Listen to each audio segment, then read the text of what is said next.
So, my name's Rebecca Simmonds, and I'm a senior software engineer at Red Hat. And today I'd like to talk to you about my journey and the use case that I'm used to for Spark from notebook to cloud-native application.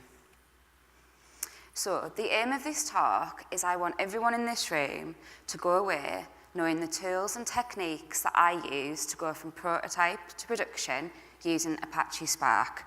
I want to enable you with different tools and different techniques so you can go away and do that yourself. So, for the first half of my talk, I would like to speak about prototyping. To begin talking about prototyping, I want to talk about the different requirements I feel you need to be able to prototype. To begin with, you need a use case. I chose my use case by choosing things I was interested in. It's a lot easier to develop and make applications if you choose something that you're interested in. The second thing you need is a problem domain. There's no point in making an application that isn't useful and doesn't solve a problem. It's not going to be popular and you're going to lose interest as well. The third is a data set. Now, you would think in this day and age, with all the data we have out in there and with the internet, it'd be really easy to find these data sets and really easy to put applications together to use them. However, it can be quite, with the licensing, it can be quite restrictive. So you need to make sure that you have this data set to be able to make your application with the use case and the problem domain. The next requirement is you need a set of tools and techniques to be able to prototype. And I'm hoping to talk to you about that today. So, my use case.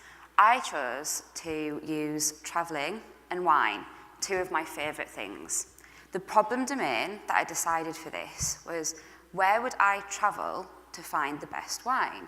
When I go on holiday, I don't want to be stuck with awful wine, so how can I make an application that helps me decide where to travel? The answer to this was to use a wine map. So I would map out each country by reviews to see where I would travel. So my third problem was data. I went onto a popular data science website, kaggle.com, and found this wine reviews data. Perfect.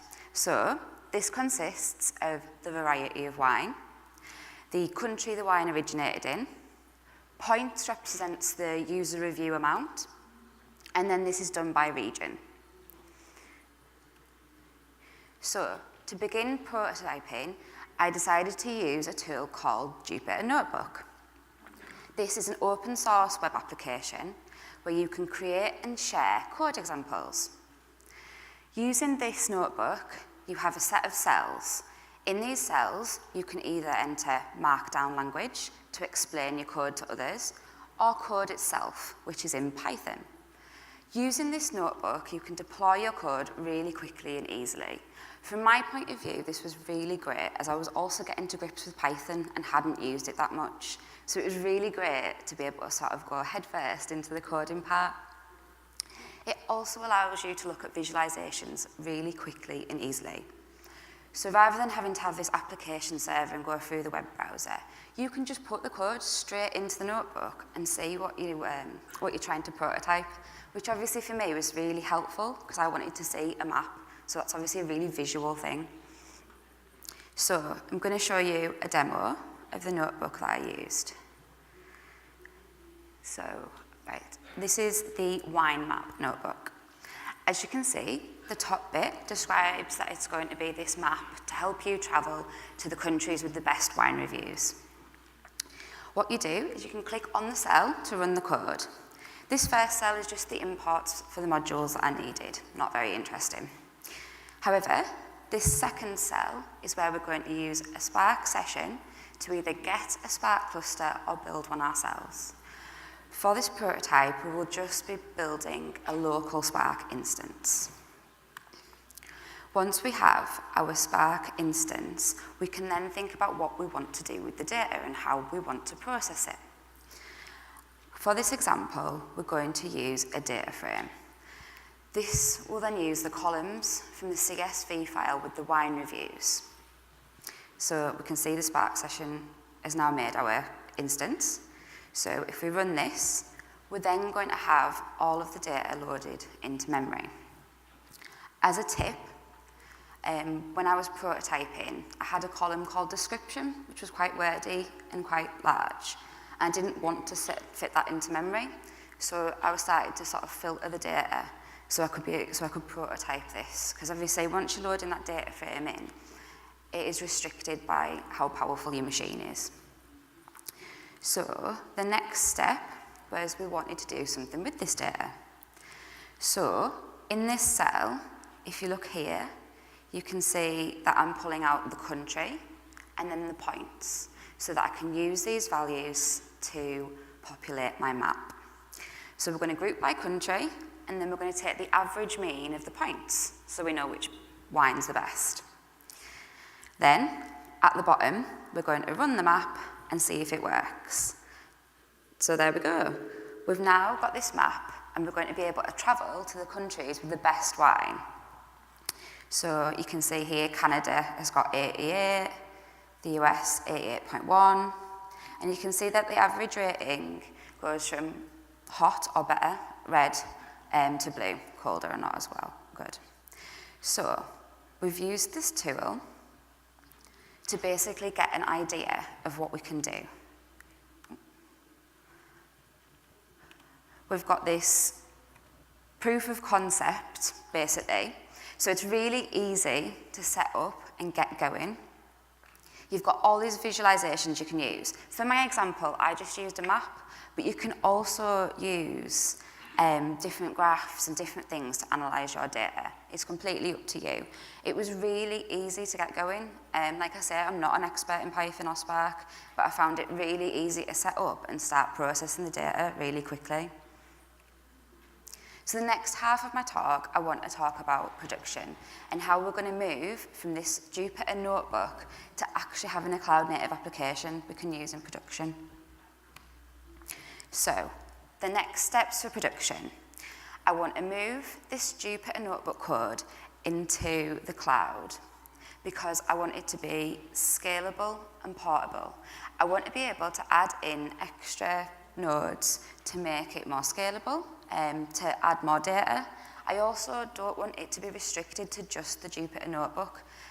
Obviously, that does make it easy to share, and you can run it and give it to anyone who has downloaded the software, but it doesn't make it portable to different technologies that people are choosing.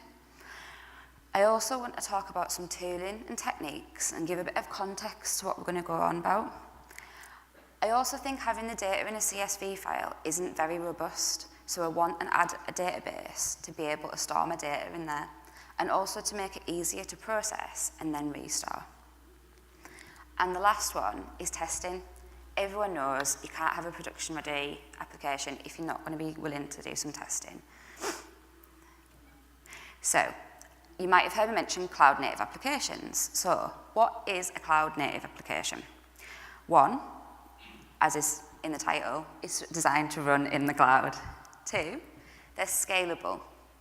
So with a cloud-native application, you have this idea of sort of this modular application where you can add in, like I said, maybe more databases or more data processing with Apache Spark really easily. And it's also more resilient, so it's quite easy to test certain aspects of each service because they're isolated. And it's also really easy to replicate the application itself, making it more resilient. So to move on from this cloud-native application, how are we going to deploy this into the cloud? Well, we're going to use something called containers. Containers allow you to package and isolate a runtime environment. So basically, you can easily deploy this runtime environment with your application code in without having to worry about setting up different versions and downloading the right tools. I know recently I spent about 3 days trying to set up a VM, which all of the versions were wrong and different, but it's a lot easier than that. It's also portable, so you can take this container and you can deploy it wherever you want. And like I said, this sort of idea of scale and it being quick and easy to deploy. So, we've talked about this idea of cloud-native applications. We've talked about the different bits we'd like to use to deploy it. But what kind of architecture are we going to use? So as you can see, on this side, you have the idea of the traditional monolithic architecture, where you have your user interface, business logic, data access layer, and database. They all talk to each other, and you need each layer to be able to talk to the other one. So what we're going to do instead is use a microservice architecture. So for this architecture, basically we have the user interface and the database, but we have this idea of slotting these different containers and microservices into the application structure itself. They don't have to speak to the user interface, they can speak to each other. You've got this idea of green-blue deployment as well. So you can add in your microservice while you're taking out another one, and the user won't be able to see. You've also got this idea again of isolation. Each microservice is based on a service that it's giving you, whether that be data processing or data storing, which makes it really nice to test as well and makes it more resilient, as you can just test that one service you're looking at. So, building up again, we've got this cloud-native application, we've got our containers, and we've got our architecture. But who's controlling all of this, and what are you going to do with these containers? In comes Kubernetes. This is a container orchestration service, and this is a high-level abstract view of what Kubernetes does. You've got the idea of these pods, which are your containers, and you can speak to those through the API server. You then can schedule them, so when do you deploy them, when do you shut them down, and you've got this idea of this replication controller. So like I've said, that makes it more resilient, and you can have more replicas. So, putting this all together, there's an open source community called Analytics.io, which is working to empower intelligent applications on Kubernetes. If you go onto this website, there's many tutorials and projects to try and help machine learning and intelligent applications, and help you with techniques for Apache Spark and deploying things with Kubernetes as well. I'm talking about this project because I'm going to talk about a project within the community that I'm using in this demo. So the project's called Oshinko. Oshinko's sit on top of OpenShift, which is basically just an enterprise Kubernetes, so it's orchestration of containers again. And then the clever thing that Oshinko will do is it'll deploy the Spark cluster for me. So rather than me having to worry about sort of difficult config files and other such things, I can use a really nice web UI to deploy and scale and everything else I want to do and check on my Spark cluster. And for the application, when I deploy the application, I only need to name the name of the Spark cluster and it'll start talking to it. For the deployment of the demo I'm using today, I'll be using something called source to image.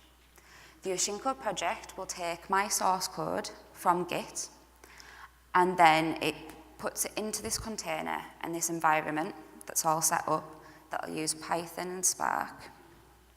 And then that's deployed and used to calculate my values on Spark. So I feel like I've gave you a lot of context, a lot of information. So let's get back to the application I was talking about. So here is the architecture of the application that I have built. To begin with, I wanted a database. I wanted it to be more robust. So as you can see from the diagram, there's a Postgres database. This is where I'm going to store all of my data. This is also a container that I deployed with a simple command. I'm then going to look at this other side, and the box called job. This is a Kubernetes job, and it basically runs a batch job to load all of my data, and it will only run once and shut down as long as it doesn't fail. This means that the data is loaded once, and I can forget about that and use everything through the database. I've then got my microservice YMap application. So this is where we're going to do this is where we're going to create the YMap so that I can review all these countries by wine. We have a web browser. The web browser will make a request to the YMap application. The YMap application then requests the data from the Postgres database and then sends that data to a Spark cluster, Remember, this Spark cluster has been deployed by our Shinko, and we gave the application the name of the cluster beforehand. This Spark cluster will then calculate the information, send it back to my map application, and then my map will be displayed on the web browser. So let's have a demo of all this. So to begin with, I'm going to go to my OpenShift web console. In the web console, just make it a bit bigger, you can see the first one is the Shinko web UI. So this is the project I was on about for deploying Spark clusters.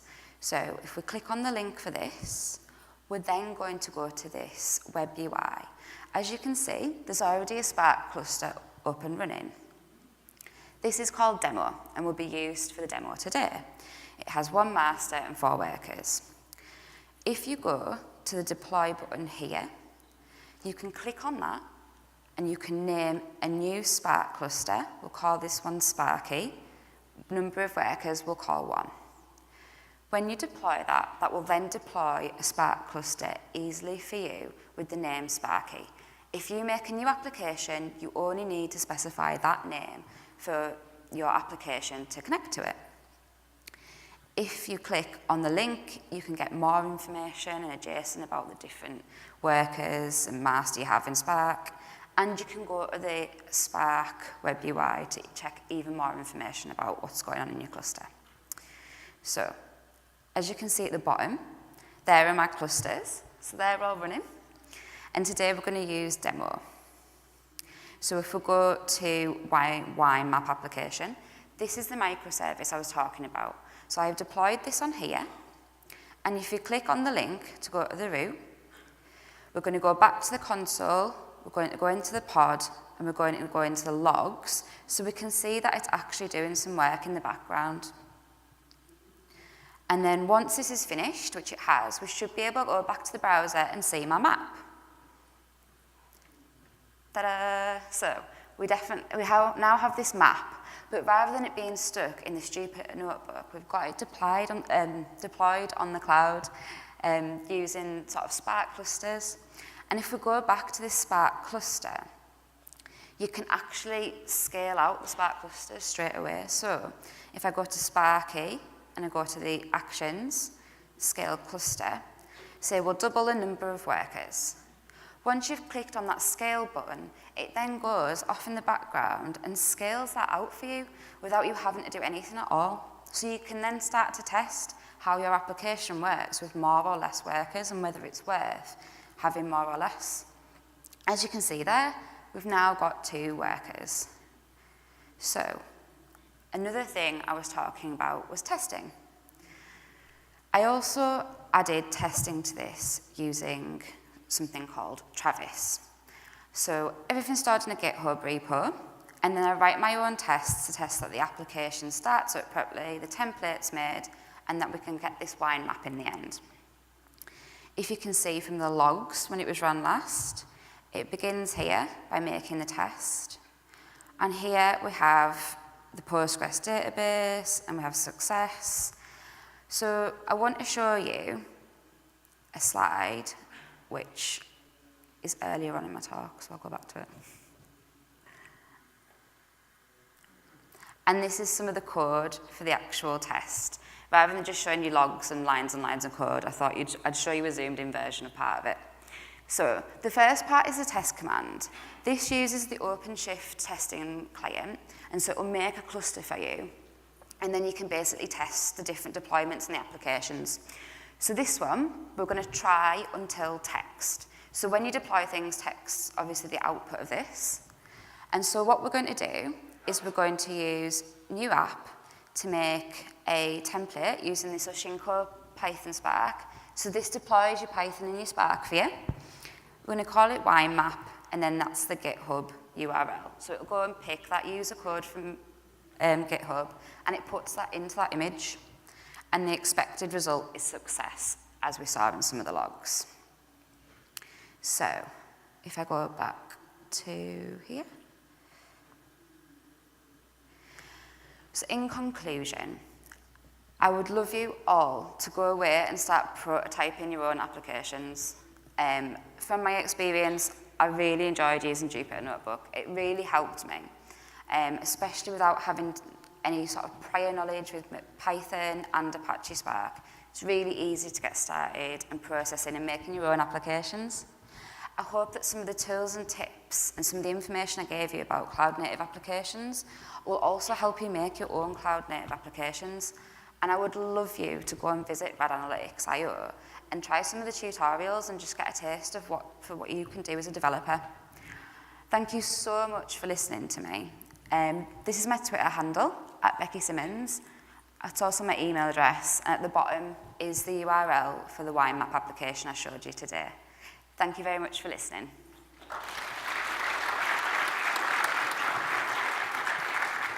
Thank you very much, Rebecca. We actually have time for a couple questions, if anybody has one. Hello, my name is Nicolas. I wanted to make a question. Instead of using Spark running in OpenShift, can you use Spark running in EMR or something like that? So you're asking if you can use Spark running in some other technology rather than OpenShift. Absolutely, yeah. This was my chosen technology because I work at Red Hat and it was really easy to use, but obviously you're welcome to use any sort of cloud platform. That was the whole point in the idea of I wanted it to be portable. Okay, thank you. Anyone else?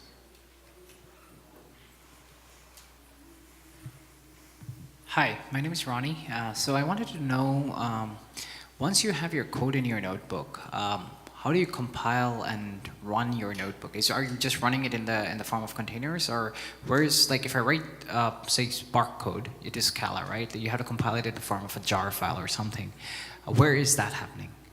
So with the so you're asking how do you compile the code with this notebook?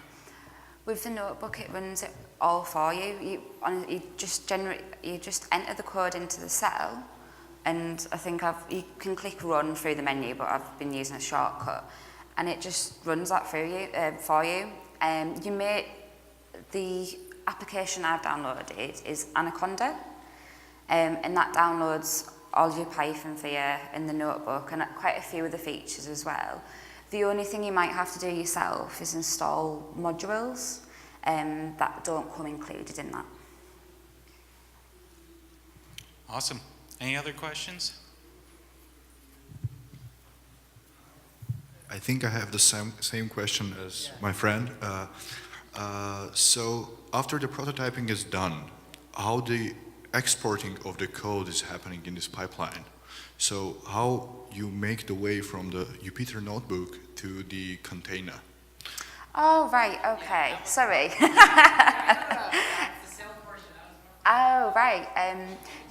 There are export functions, or I just copied it over into an app.py. And then there were certain changes into the code itself. Yeah.